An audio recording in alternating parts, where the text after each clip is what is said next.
Lobotomy. The lobotomy is one of the most infamous medical procedures in modern history, a chilling example of how far doctors once went in the name of mental health treatment. Developed in the 1930s, the procedure involved severing connections in the brain's prefrontal cortex, the area responsible for personality, emotion, and decision-making. The goal was to calm patients suffering from severe mental illnesses such as schizophrenia, depression, or anxiety. But the results were often devastating. The most notorious form, the transorbital lobotomy, was popularized by American physician Dr. Walter Freeman in the 1940s and 1950s. Using an instrument similar to an ice pick, Freeman would insert the tool through the patient's eye socket and tap it into the brain with a hammer, cutting through neural connections. The entire procedure could take just 10 minutes, and shockingly, it was often performed without full anesthesia, using only electroshock to render the patient unconscious. At first, lobotomies were hailed as miraculous cures. Thousands were performed across the United States and Europe, including on children and war veterans. But the consequences were tragic. Many patients were left permanently disabled, emotionless, or unable to care for themselves. Some died during or shortly after the operation. By the 1950s, the rise of antipsychotic drugs and growing ethical outrage led to the decline of lobotomies. Today, the procedure stands as a dark chapter in medical history, a haunting reminder of how desperation, ignorance, and misplaced hope can turn healing into horror.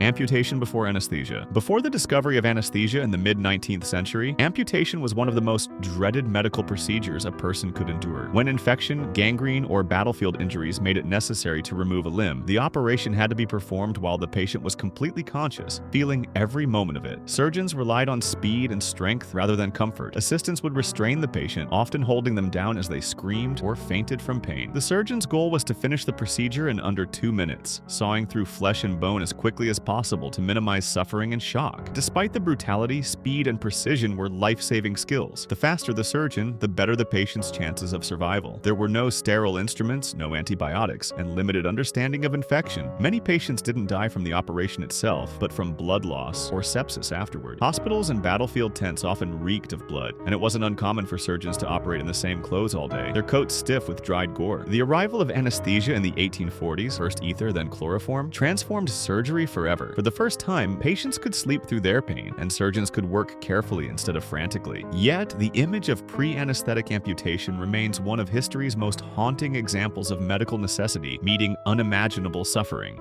Trepanation. Trepanation is one of the oldest known surgical procedures in human history, and certainly one of the most unsettling. It involves drilling or scraping a hole into the human skull, exposing the brain's outer membrane. Evidence of trepanation dates back over 7,000 years, with skulls from ancient civilizations in Peru, Greece, and Africa showing clear signs of the operation, and even healing afterward, suggesting that some patients survived. Originally, trepanation was believed to release evil spirits, thought to cause headaches, seizures, or mental illness.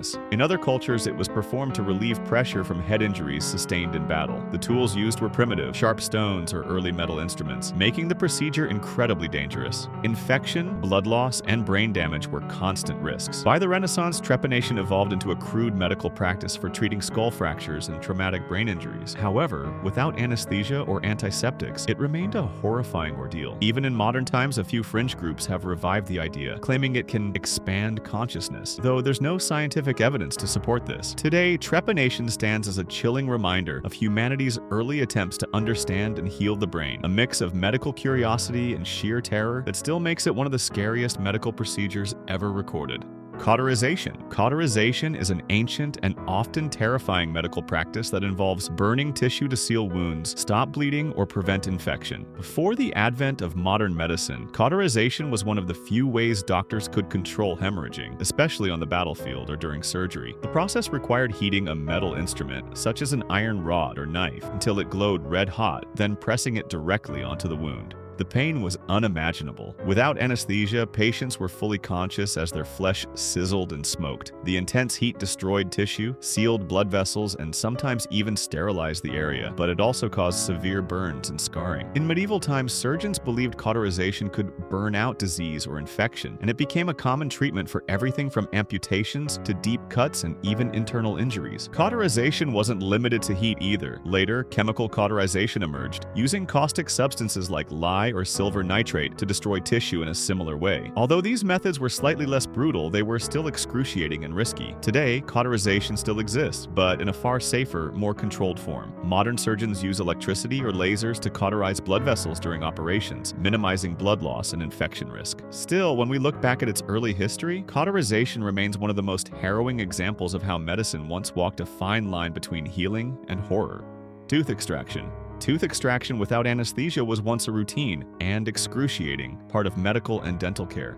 Before the discovery of modern pain relief in the mid-1800s, having a tooth pulled was an ordeal most people dreaded more than the toothache itself. Patients had to endure the full force of the pain, often gripping the chair or being held down as the dentist worked quickly to remove the tooth. Early dental tools were crude and terrifying. Iron forceps, pliers, and a device called a dental key, which looked like a metal corkscrew, were commonly used to twist and yank teeth from the jaw. The process was brutal and often caused broken teeth, fractured jaws, and severe bleeding. Without sterile equipment, infection was a constant danger, and many patients later suffered from gangrene or sepsis. Street barbers, blacksmiths, and even traveling tooth pullers performed extractions in public squares, their work accompanied by the screams of patients and the cheers of onlookers. Alcohol or a quick blow to the head were sometimes used to dull the pain, but nothing could truly spare the patient from agony.